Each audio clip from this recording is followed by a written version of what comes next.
Diam di dalam rasa. Perlu diketahui bahwa ilmu diam di dalam rasa ini adalah bagian ilmu terdalam bagi para pejalan spiritual yang mengajarkan bahwa dalam keheningan rasa ada kekuatan yang tak terlihat namun sangat nyata adanya. Ada satu ilmu warisan dari para leluhur kita yang tidak ditemukan di banyak lembaran buku, tidak diajarkan di sekolah, dan tidak diumumkan di keramaian. Ilmu ini hanya muncul di dalam keheningan. Ilmu ini hanya terbuka untuk mereka yang berani sunyi, berani duduk sendiri, tanpa distraksi, dan mau mendengar suara batin terdalamnya. Jika kamu sudah lama merasa gelisah tanpa sebab, bisa jadi jiwamu sedang mencari pintu ilmu ini, dan rasa sejati inilah yang selama ini engkau dambakan. Diam dalam rasa bukan berarti hanya diam di dalam laku ritual tubuh semata. Bukan pula tentang duduk berlama-lama dan mengasingkan diri dari kesibukan dunia. Diam dalam rasa adalah keberanian untuk masuk ke dalam ruang diri yang lebih dalam, meninggalkan segala atribut dunia yang melekat di dalam hati, dan lebur di dalam diamnya rasa itu sendiri. Bila engkau sudah mampu lebur dalam keheningan rasa yang terdalam, maka suara Tuhan yang teramat halus di dalam rasa bisa engkau dengar lebih jernih dari suara apapun. Inilah ilmu rasa yang membuatmu menjadi peka. Pintu intuisimu akan terbuka, bukan hanya pada orang lain, tapi pada pesan semesta yang datang lewat rasa.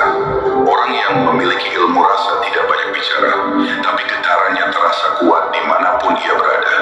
Ia bisa membaca niat sebelum orang bicara, bisa mendeteksi bahaya tanpa diberitahu, bisa menyembuhkan lewat rasa tanpa menyentuh. Itulah sebagian kelebihan yang diberikan Tuhan kepada siapa yang mampu masuk dan lebur ke dalam keheningan rasa. Ia mampu menjadi penguasa bagi dirinya sendiri.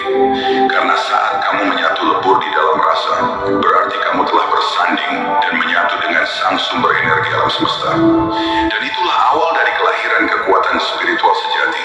Semakin kamu hening, semakin kuat getaranmu bekerja, dan semakin murni pula pesan semesta yang engkau dapatkan dari dalam wilayah rasa.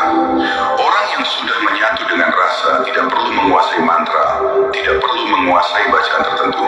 Ia cukup hadir di dalam rasa dan berbuat dengan kehendak rasa yang ada, maka energi sekitarnya akan ikut berubah, karena jiwanya sudah selaras dengan getaran rasa semesta. Ia tidak mencari pengaruh, tapi pengaruh itu datang sendiri. Ia tidak mengejar kekuatan yang berada di luar, tapi kekuatan itu diam-diam mengalir dari dalam dirinya sendiri.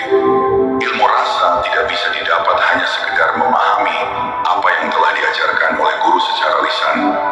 Tidak bisa pula dipelajari hanya dari rajinnya membaca banyak buku.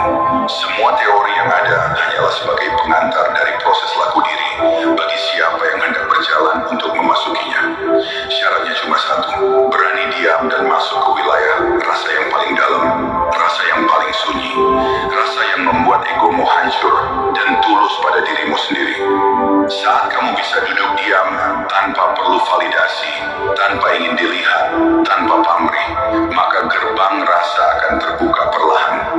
Kalau kamu akhir-akhir ini sering merenungi tentang kekurangan dirimu, hati mudah tersentuh saat melihat kebaikan, dan mulai menjauh dari keramaian, itu bukan berarti kamu lemah, tapi itu tanda bahwa jiwamu sedang dipanggil untuk memasuki ruang rasa. Karena ilmu ini bukan diperuntukkan untuk semua orang, namun diperuntukkan bagi siapa yang telah terpilih untuk memasukinya. Maka bersyukurlah bagi siapa yang telah dikaruniakan jalan ini, karena untuk menuju jalan sunyi ini semata-mata hanyalah karunia